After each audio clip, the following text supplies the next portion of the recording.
साडेसातीचा तिसरा टप्पा म्हणजे नेमकं काय? ज्योतिषप्रेमींनो, साडेसातीचा पहिला टप्पा आपल्याला परिस्थितीची जाणीव करून देतो.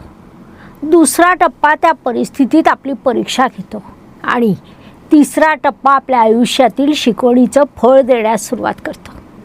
अनेकांच्या मनात असा गैरसमज असतो की साडेसातीचा तिसरा टप्पा म्हणजे फक्त त्रास.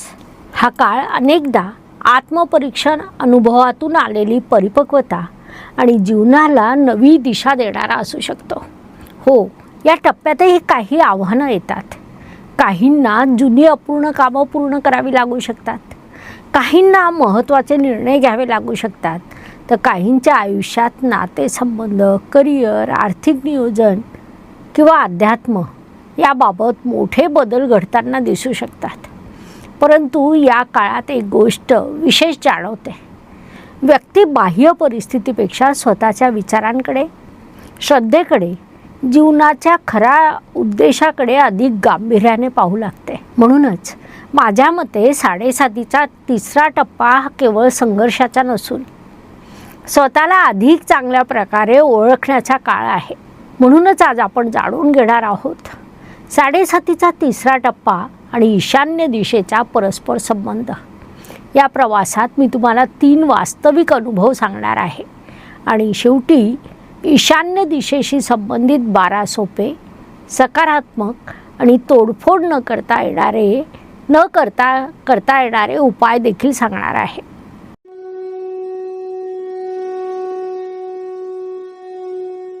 सर्वप्रथम ईशान्य दिशेचं महत्त्व समजून घेऊ. भारतीय वास्तुशास्त्रात ईशान्य दिशा ही सर्वात पवित्र आणि सात्विक दिशा मानली जाते. ही दिशा म्हणजे केवळ एक कोपरा नाही, तर ज्ञान, श्रद्धा, विवेक, अध्यात्म, अंतर्ज्ञान आणि ईश्वरी कृपेचं प्रतीक आहे. सूर्योदयाची पहिली किरणंही अनेकदा या दिशेला स्पर्श करतात आणि म्हणूनच या दिशेचा संबंध नव्या विचारांशी, मानसिक स्पष्टतेशी, जीवनातल्या योग्य दिशा मिळण्याशी जोडला जातो. ज्योतिषशास्त्रात ज्ञान, गुरुतत्व, सत्सद्विवेक आणि योग्य मार्गदर्शन या सर्वांचा मानवी जीवनावर अत्यंत महत्त्वाचा प्रभाव असतो. जेव्हा व्यक्ती साडेसातीच्या तिसऱ्या टप्प्यात प्रवेश करत होत्या तेव्हा त्यांच्या आयुष्यातील मोठे प्रश्न बाह्य परिस्थितीपेक्षा अंतर्मनाशी संबंधित असायचे. माझ्या आयुष्याचा पुढील मार्ग कोणता? मी योग्य निर्णय घेतो का? इतका प्रवास करूनही मनात समाधान का नाही? जीवनाचा खरा उद्देश काय आहे? अशा प्रकारचे प्रश्न त्यांच्या मनात वारंवार निर्माण होत होते. अर्थात हे प्रत्येक व्यक्तीच्या बाबतीत घडतंच असं माझा दावा अजिबात नाही. परंतु जेव्हा मी अशा व्यक्तींच्या घरातील ईशान्य दिशेबद्दल विचार करू लागले तेव्हा आश्चर्यकारक निरीक्षणं समोर आली. काही घरांमध्ये ईशान्य दिशेत अडगळ साठलेली होती. काही ठिकाणी हा भाग पूर्णपणे बंद केला होता. काही ठिकाणी जड वस्तू ठेवलेल्या होत्या, तर काही ठिकाणी या दिशेकडे वर्षानुवर्ष दुर्लक्ष झालेलं दिसत होतं. ही निरीक्षण 1-2 वेळा नाही तर अनेक समुपदेशनामध्ये पुन्हा पुन्हा समोर आली. त्यामुळे मला या दिशेचा अधिक सखोल अभ्यास करण्याची प्रेरणा मिळाली आणि म्हणूनच आज मी तुम्हाला 3 अशा वास्तविक अनुभवांबद्दल सांगणार आहे ज्यांनी मला साडेसातीच्या तिसऱ्या टप्प्यात ईशान्य दिशेकडे नव्या दृष्टीने पाहायला शिकवलं. पहिली केस स्टडी. काही महिन्यांपूर्वी एका तरुण उद्योजकाचं ऑनलाईन समुपदेशन सुरू होतं.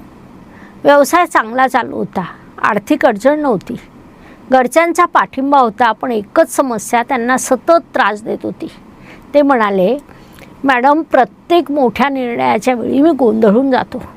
निर्णय घेतो पण तो लगेच चुकीचा वाटायला लागतो.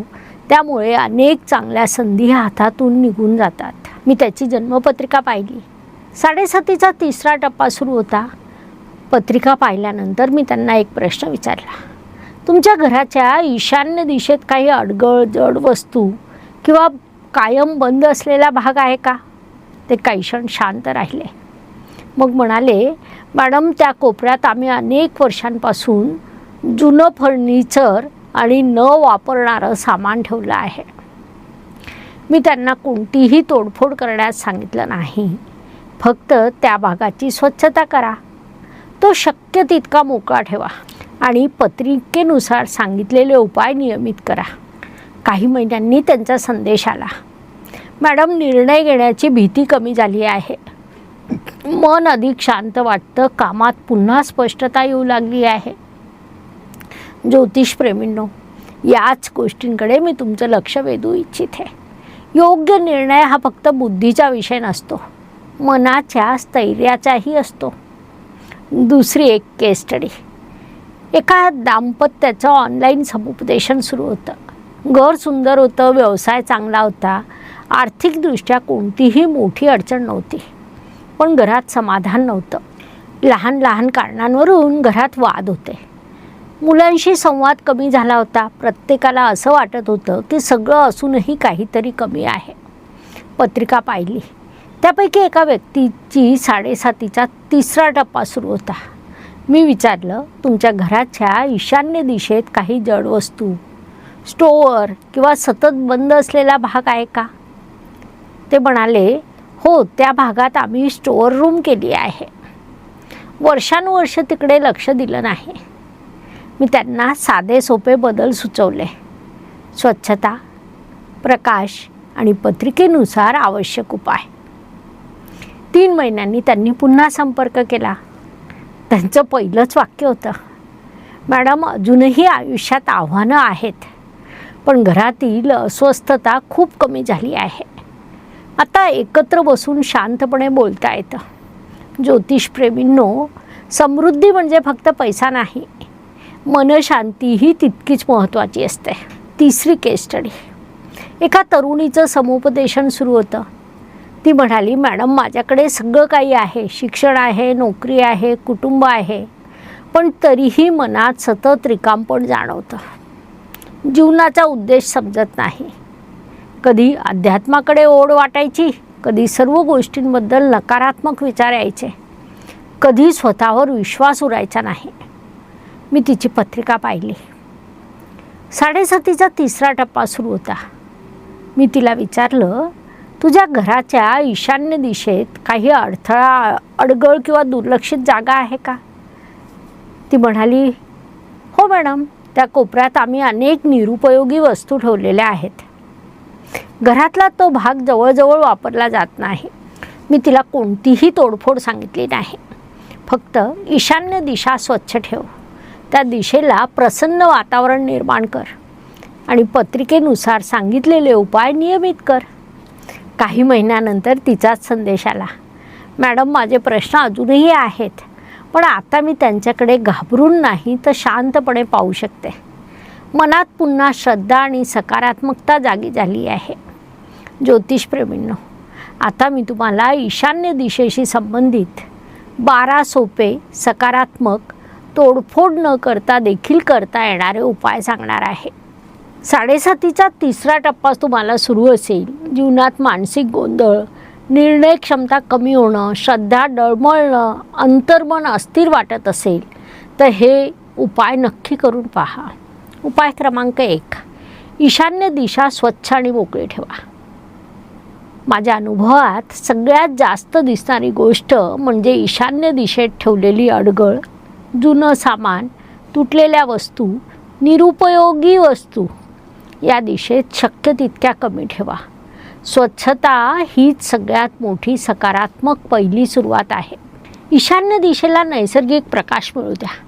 शक्य असेल तर दिशेला सूर्यप्रकाश आणि ताजी हवा येऊ द्या. उजेड्यामुळे घर प्रसन्न वाटतं. या दिशेकडे नियमित लक्ष राहतं. उपाय क्रमांक 3, या दिशेत जड सामान ठेवू नका. मोठी कपाटं, जड लोखंडी वस्तू किंवा कायमची अडगळ शक्य असल्यास या भागात टाळा. हा कोपरा हलका आणि स्वच्छ ठेवण्याचा प्रयत्न करा.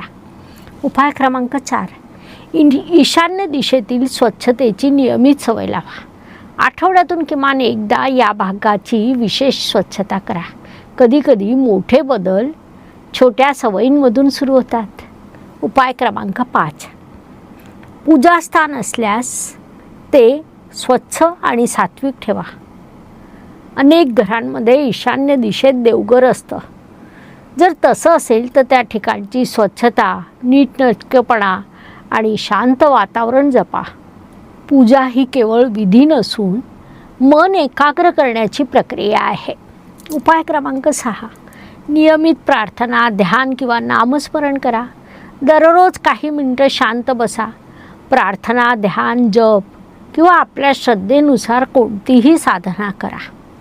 स्थिर मन योग्य निर्णय घेण्यास मदत करतं. उपाय क्रमांक 7, सात्विक आणि हलक्या रंगाचा वापर करा. पांढरा, फिकट पिवळा, फिकट क्रीम किंवा हलका आकाशी रंग या दिशेला प्रसन्नता देऊ शकतात. रंगापेक्षा घरात निर्माण होणारं वातावरण अधिक महत्त्वाचं आहे. उपाय क्रमांक 8, प्रेरणादायी किंवा सात्विक चित्र ठेवा. उगवता सूर्य, हिमालय, कमळ किंवा सकारात्मक भावना निर्माण करणारं एखादं सात्विक चित्र या दिशेत ठेवता येईल. ते पाहून मनात शांतता निर्माण होणं महत्त्वाचं. उपाय क्रमांक 9, दररोज काही क्षण आत्मपरीक्षण करा. आज मी काय शिकलो? कोणती चूक सुधारायची आहे? उद्या अधिक काय चांगलं करता येईल? हे प्रश्न स्वतःला विचारा. 7.5चा तिसरा टप्पा अनेकदा आत्मपरीक्षण शिकवतो. उपाय क्रमांक 10, ज्ञान वाढवण्याची सवय लावा. चांगली पुस्तकं, संत वाङ्मय, उपनिषद, भगवद्गीता किंवा प्रेरणादायी साहित्य वाचा. ज्ञान मनाला दिशा देतं. उपाय क्रमांक 11, कृतज्ञता आणि नम्रता जोपासा. जे आहे त्याबद्दल कृतज्ञ राहा. वडीलधाऱ्यांचा आदर करा. गुरूंचा सन्मान करा. अहंकारापेक्षा नम्रता मन अधिक शांत करतं. उपाय क्रमांक 12, श्रद्धा आणि कर्म यांचा समतोल साधा. फक्त उपायांवर अवलंबून राहू नका. फक्त कष्टांवरही नाही. श्रद्धा, सकारात्मक विचार, योग्य कृती आणि सातत्यपूर्ण प्रयत्न याचा समतोल साधा. ज्योतिषप्रेमींनो, हे 12 उपाय काही कोणती जादू नाही. जर तुमची 7.5चा तिसरा टप्पा सुरू असेल तर तुमच्या घरातील ईशान्य दिशा एकदा नक्की तपासा. कदाचित सगळं काही व्यवस्थित असेल तर त्यापेक्षा आनंदाची गोष्ट दुसरी नाही. पण जर एखादी सुधारणा शक्य असेल तर ती आजच करा. कारण कधीकधी घरातील एखादा छोटासा सकारात्मक बदल मनात नव्या प्रकाशाची सुरुवात करू शकतो. ईशान्य दिशा बदलण्यापेक्षा स्वतःच्या विचारांना, श्रद्धेला आणि विवेकाला योग्य दिशा देणं अधिक महत्त्वाचं आहे. घरातील पवित्रता महत्त्वाची आहे आणि त्याहून महत्त्वाची आहे मनातील पवित्रता. लक्षात ठेवा, 7.5 आपल्याला शिक्षा देण्यासाठी येत नाही. ती आपल्याला अधिक जागरूक, अधिक परिपक्व आणि अधिक सजग बनवण्यासाठी येते. 7.5 बदलण्याचा प्रयत्न करू नका. 7.5 स्वतःला बदलण्याचा प्रयत्न नक्की करा. जेव्हा विचार बदलतात तेव्हा निर्णय बदलतात. निर्णय बदलले की कर्म बदलते. कर्म बदलले की भविष्य बदलू लागते. आणि हाच शनिदेवांचा खरा संदेश आहे. आजचा हा व्हिडिओ तुम्हाला अभ्यासपूर्ण आणि उपयुक्त वाटला असेल तर नक्की शेअर करा. कारण तुमच्या एका शेअरमुळे एखाद्या व्यक्तीला योग्य वेळी योग्य दिशा मिळू शकते. आता मला तुमची मदत हवी आहे. कमेंटमध्ये नक्की लिहा तुमची रास कोणती आहे. 7.5चा तिसरा टप्पा सुरू आहे का? ईशान्य दिशेबद्दल तुमचा काही अनुभव माझ्या आजच्या या निरीक्षणाशी जुळतो का? तुमचा प्रत्येक अनुभव, प्रत्येक कमेंट या ॲस्ट्रो वास्तू संशोधनाला अधिक समृद्ध करेल. पुढील भागात आपण एका वेगळ्याच विषयावर चर्चा करणार आहोत. 7.5 संपल्यानंतरही काही व्यक्तींना संघर्ष का जाणवतो? कारण त्यामागे केवळ शनी कारणीभूत असतात का? की जन्मकुंडली, वास्तू आणि आपल्या कर्माच्या त्यात काही सूक्ष्म संबंध असतो? तोपर्यंत आपल्या घरात सकारात्मकता, मनात श्रद्धा, विचारात विवेक आणि कर्मात प्रामाणिकपणा जपा. कारण शेवटी ग्रह दिशा दाखवतात, त्या दिशेने चालायचं आपल्यालाच असतं. शुभम भवतु. धन्यवाद. नमस्कार. शास्त्राचा अभ्यास करण्यासाठी माझी मराठीतून 11, हिंदीतून 2 अशी पुस्तकं प्रकाशित झाली आहे. विशेष बाब म्हणजे मी स्वतः संशोधित केलेली ज्योती जोशी पद्धती अर्थात जे जे पद्धती या विषयावर स्वतंत्र ग्रंथ उपलब्ध आहे, त्याचा देखील लाभ घ्यावा. यूट्यूबची कार्यप्रणाली ही मुख्यतः लाईक, शेअर आणि सबस्क्राईबवर चालते. Please like, share and subscribe the channel. धन्यवाद. शुभम भवतु. जय ज्योतिष.